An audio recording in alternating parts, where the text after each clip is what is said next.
Hello, sir. As you said that one needs to come out of the memory trap and live in the present, right? So, what other methods do you suggest in keeping your mind occupied? One is that do the right things in the present, and sometimes I feel there.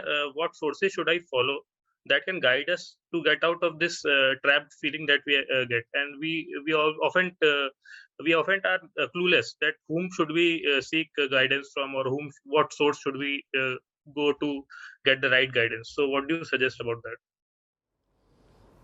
No, you see, work is something you do to heal yourself, right? Had you been completely all right, there would have been no need of work. Then we could have just said that all our activity is just play. Play. Play having no purpose at all. And that purposeless play would have been very beautiful, because nothing would have been anyway needed to be done. But look at our situation. We need to do a lot because we are not all right. We are not okay. Therefore, work has to be something that heals you. Are you getting? That's how you have to make your choice of work. Not necessarily something that gives you the maximum money. Though if in the process of healing you, work gives you money as well, wonderful. But money cannot be the central thing. It can be an enabler or it can be a byproduct. But money is not your central problem. Therefore, money cannot be your central motive. No? You have to know your central problem, and that will decide the work you do. Your work has to be of a nature that challenges your central problem. Your work has to be something that will not allow you to remain the problemed and weak person you are, and all of us are. No? Don't we talk of strengths and weaknesses? No? That's a part of the standard fare. Every CV, every interview, strengths, weaknesses, these things. So we do know very well that weaknesses exist. And our weaknesses are deeper and bigger than the ones we typically reveal on the CV. Right? So work has to be something that takes care of those weaknesses. That's the definition of work. In practice, we proceed in a totally different way. We say weaknesses have to be kept aside, and I look at my strengths and choose work that can leverage on those strengths, because that's when obviously you will get the maximum rewards in terms of money, etc. I'm good at something, so I go and choose a job in that field.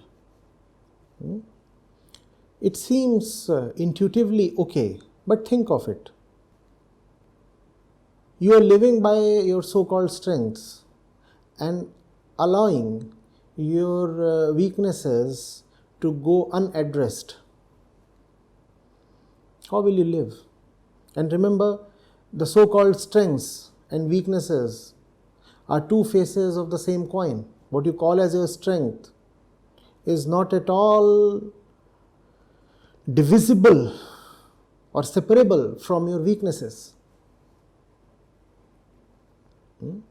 So if you continue patronizing your so-called strengths, you will continue deepening your so-called weaknesses. Right? Why not show some guts and say, I want to do something that will fulfill the central purpose of my life. And the purpose of my life is to not live in fear. The purpose of my life is to get rid of the bondages of fear, etc., that I was born with. And accordingly, I will choose my work. The work has to be very charming, very lovely. And the love that you display to your work is actually the love you have for yourself, because work is going to heal you. Are you getting it? I fully well understand I'm talking to business management students. This is not the kind of thing that goes around in MBA campuses. But I suppose we can once in a while afford to listen to something a bit different, can't we? So this is a very different paradigm. Not going through life with the intention to just consume. When you have the intention to just consume, what do? You say, I'm good at these things, and I'll go to the market and sell these particular traits or qualities of mine. And when I sell these things, the market will give me money or privileges in return, and I'll consume them. That's the normal framework in which we live, right? What I'm talking of is a very different thing. And we need to talk of this if we are to really address the mental health epidemic.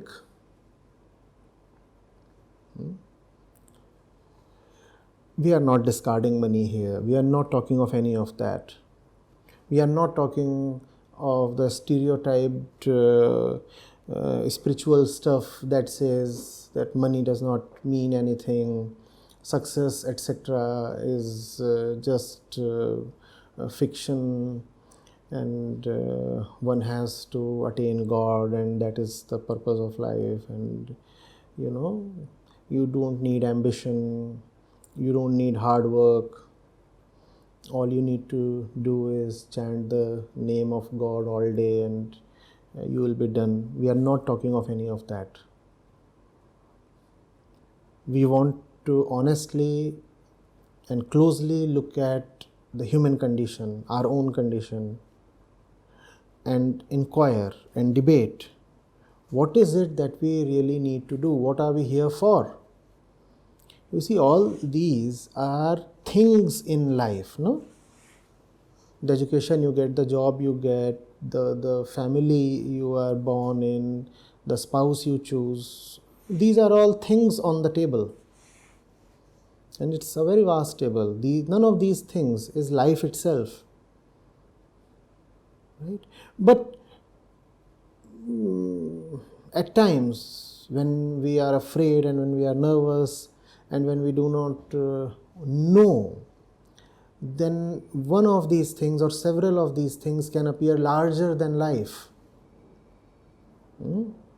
Clearing an entrance exam can become a matter of life and death.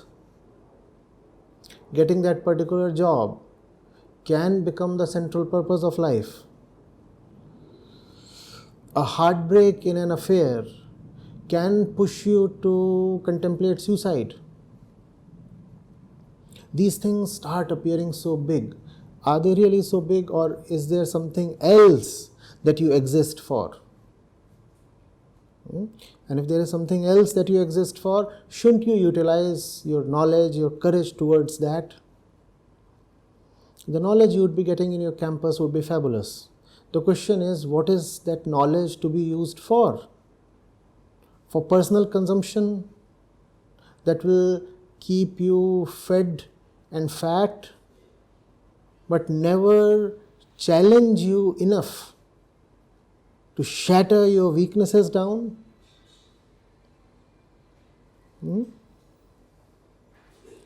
Am I making sense? I don't know. You have to tell me.